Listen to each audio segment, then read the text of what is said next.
The right to keep and to bear arms, which means the right to either carry or to have, and the government is not allowed to take it.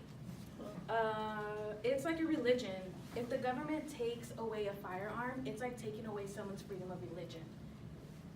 The topic of my speech, it may impact you guys directly and indirectly, depending if it ever crosses your mind. And I'm comfortable to talk about this because I come from a family of firearms, and we go out to Nevada at least 4 times a year to go shooting. And the purpose of my speech is to persuade my audience that the United States should not consider gun reform. First, I will talk about what will happen if we have gun reform. Next, I will talk about why people have guns. And lastly, I will discuss not to ban them, but to fix them. So I will start off with, think about this. What happens if, well, let's see, how should I phrase that? Will crime actually go down if we lose these firearms? Will this still be America? Will this make us seem weak? Think about it.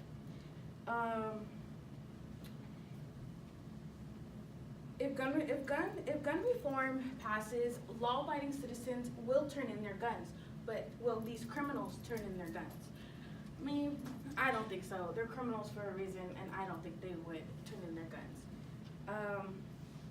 And according to David Culp, an online article, he states a national gun ban won't help. There's about 200 million guns and unpoliced borders, about 12 miles, and we have the world's largest stock of firearms.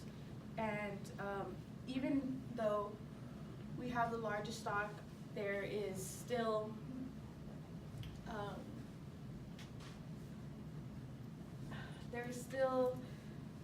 there's still a way that these criminals will still get their guns.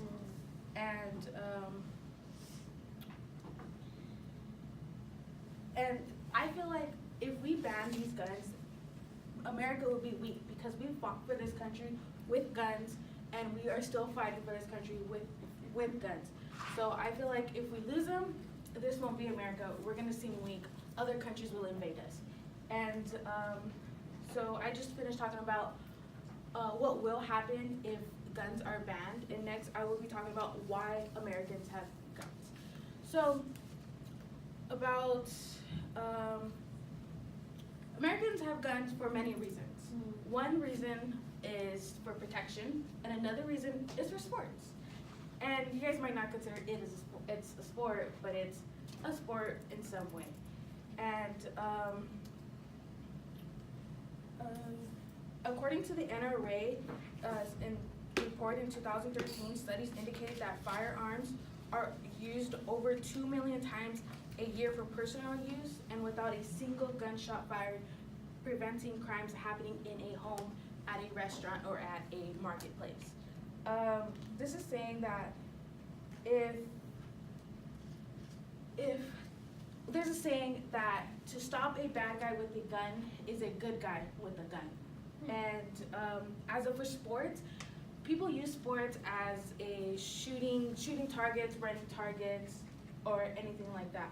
And actually, there's about $2 million go into these sports, which 3.5 million local, state, federal taxes go into it, that come out of it, sorry. And honestly, it's a hobby. For me and my family, it's a hobby, and we just get along with it. And next, I'll be talking about how not to ban it, but to fix it.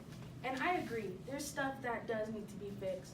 And there's a bill that is waiting to be passed called the Brandy Bill, and it talks about to close these loopholes and to have more stricter background checks. And I agree with that because there is a gun show that you can just go there and it'll just close, and you can just easily buy a thing. And so we're waiting for that to be passed. And to close this off, I hope you guys, I hope I persuade you guys that, guns are more than just killing somebody. And I will leave you guys off with Martin Luther King's granddaughter saying, this will be a gun-free country, a gun-free world, sorry.